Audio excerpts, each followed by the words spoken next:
Hey, welcome back. How's it going? Hope you're all keeping safe out there. Okay, we're another day closer to spring when we should have some dry weather to go and enjoy these machines. Okay, so tonight we're following on from element A of the CBT. It's element B now. Okay, this is where your instructor will get the bike out and he'll show you around the controls. It's almost like a show me, tell me sort of system where he'll ask you questions, see what you know about the machine. Now we're going to run through the basic controls of the machine, the main controls that we're going to use. And we have got this Lexmoto Iska. Okay, apparently it's Chinese crap, but to be fair, it's a fantastic bit of kit. The problem is they get a bad reputation because most of the time it's 17-year-olds riding these bikes, and the 17-year-olds end up not looking after them properly and they do break down. And now that's the case with any bike. If it's poor maintenance, it's not going to last. Okay, and the problem is because these are cheap, people buy them and they don't look after them, and that's why they break down a lot. So yeah, these little Lexmoto Iskas are absolutely great bikes. At 125cc engine, it'll do about 61 with me on the bike. Okay, I weigh nearly 100 kilograms, and I'll get 61 out of it. I will do a 0 to 60 time on this up the airfield at some point and post it on YouTube. Right, let's follow on from the controls then. So what we tend to do, we'll start off from this side of the bike. So we start off with this lever, this handle grip here. Okay, now this is what's known as a throttle. Okay, now with the throttle, you pull this towards you. Okay, and that'll give you revs. That'll pick the speed up and make you go faster or slower depending how much you give it. With the throttle, just be nice and gentle. When you go to your CBT, just be nice and gentle to pull the throttle back nice and steady. The problem is there's a thing called whiskey throttle. Now, whiskey throttle is where you pull the throttle back and it pulls you back a bit, and then you end up pulling the throttle back even more, and you just go shooting across the airfield, the field, whatever, wherever you're riding. So always nice and gentle. Just you don't need to do too many revs. Some people will pick the revs up and go flat out. You don't need to go flat out. Just nice and gentle. Okay, that's the main thing with that throttle. Okay. Then we come on to the lever here. Same as a push bike. It's the front brake. Simples. Okay. So if you've ridden a push bike, very similar sort of setup. Okay. Coming on to these buttons, this is what's known as switch gear on these bikes. Okay, so the switch gear here, you got the little button down here. This is your start button. Okay, now to start the bike up, all you have to do is turn the key on, just one click. You don't have to force it. Okay, so what I have with a lot of students is they do tend to force a key. They'll jam it in and they'll rattle it about and they'll break the key off. Hence why I've got on here, do not remove key, because I don't like people being too aggressive with a key. I've had students break quite a few keys off in the past. So you just turn it on, one click. Okay. Just a nice little push of that button there, and it starts up. Lovely, okay. So you might not be able to hear it. I did play a preview video just a minute ago that you couldn't hear the engine running. All right. Then to turn it off, all you have to do is turn it off with the ignition like so. Okay. Up here, it's red. It's an emergency stop button. Okay. So what you effectively do, if you're riding along, you get in trouble, just flick that switch. Drop the bike, flick that switch. Okay. Do not. It's quite a grey area, this one. Do not use that one to turn the bike off, because at the moment I flick that switch, all the lights are on. You can see, I possibly see there, the lights are still on, so it's draining the battery down. Okay, the best thing to do, just turn it off with a key. Simples. Okay, keep it nice and simple. We've got the dials here. Okay, so you got your rev counter. Okay, a lot of people when they first start to ride, they look down here to look at the revs. You don't want to look at the revs, you want to look at where you want to go. Okay, that's the main thing, is looking to where you want to go. What I do tend to do, if people do have a habit of looking down here, I'll stick tape over here so they can't look at it, and then they'll have to look up. They've got nothing to look at here. All right. Fuel gauge in your clocks here, and then you've got your gear indicator here. Okay, tells you what gear you're in, which is quite handy when you're a beginner. You can look down and make sure you're in first if you come up to junctions or anything like that. Okay. Right, turn the ignition off. Coming on to this side, okay, we've got another lever. Okay, this is not the back brake like a push bike, it is actually a clutch lever. All right, now we'll go into what the clutch does. If you ride a car or drive a car, then you'll know what a clutch does. Now, most bikes, they do have wet clutches. Okay, so they do stay cooler for longer, so you do tend to ride them quite a bit. It's okay to ride the clutch. Okay, if you ride a clutch too much in the car, it'll burn the clutch out.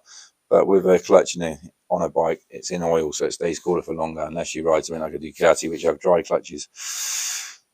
Okay, coming down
Right, so with this Lex Moto, it's a manual bike, it's a 5-speed manual. Now down on the left hand side here, you do have a gear shifter lever, whatever you want to make sure that it is country you're from is off. Now, as a general rule, it's parked up. A lot of motorcycle accidents do happen, which is in between first and second gear on. Okay, so you got neutral. Okay, and the bike can turn nice and freely. Onto here we got high beam and low beam. Okay, so as a general rule on a motorcycle, you ride. When I want to pull away, I'm going to push the lever down with my toes. It just gives you a better visibility. Okay, ready to pull away. Or a better chance of other people seeing you. Clutches, you know what I'm talking about. This one has the hazard light. We'll explain to that about break down the side of the road or cause a hazard. And I'll just put my hazard lights on. Don't worry, we will carry on with it all. We'll cover the whole basis. Okay.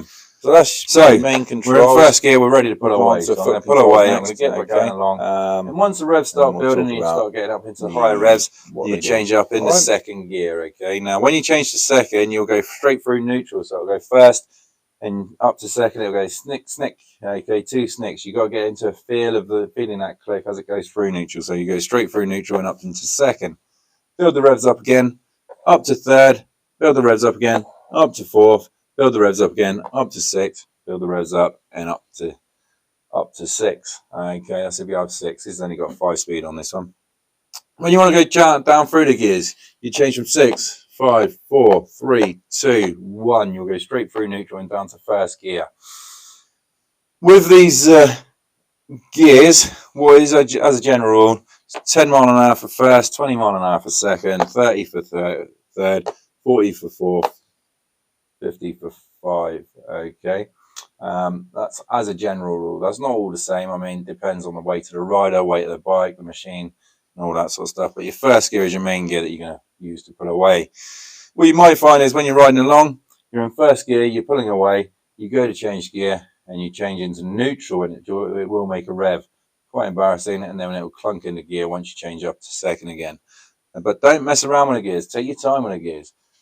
What I do say to people is it takes around about 3 seconds to change gear when you first learn. Okay, so what you've got to do is off the gas, clutch in, up to your desired gear, set the gas, and then fade the clutch out. So just take your time with that. Don't try and rush it. People try and rush it too quickly, and that's when you'll cock it up.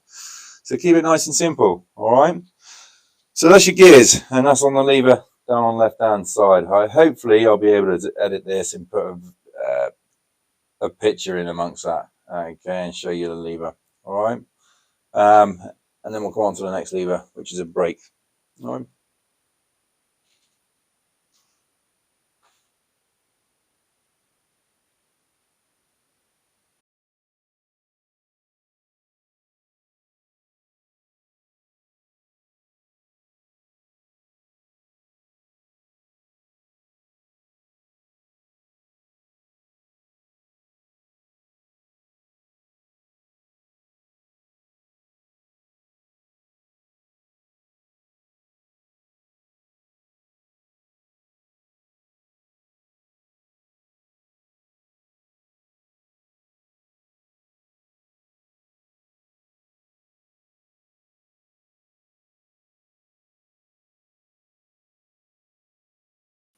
Right, okay, onto the rear brake now. So I'm going to have a little sit down. Just have a little sit down here. So what we've got here, this lever here is a rear brake. Okay, now this rear brake on this particular model, it is link brake. So what you've got on the back here is one big piston. It pushes in and slows you down on the back. And this one here has one piston, one small piston on the front. It will slow you down on the front. So it does go into like a 50-50 braking sort of system on this one. All right, so this is your rear brake. Okay, this is the one you use most of the time on your CBT at the beginning of the CBT session, because the front brake's quite a powerful brake. You want to stick to that rear brake for the time being. Okay, this one here, okay, it's quite a handy lever to have. It is a kickstart lever, so if it doesn't start on the electric start, you've got the fail-safe of the kickstart. All right, hope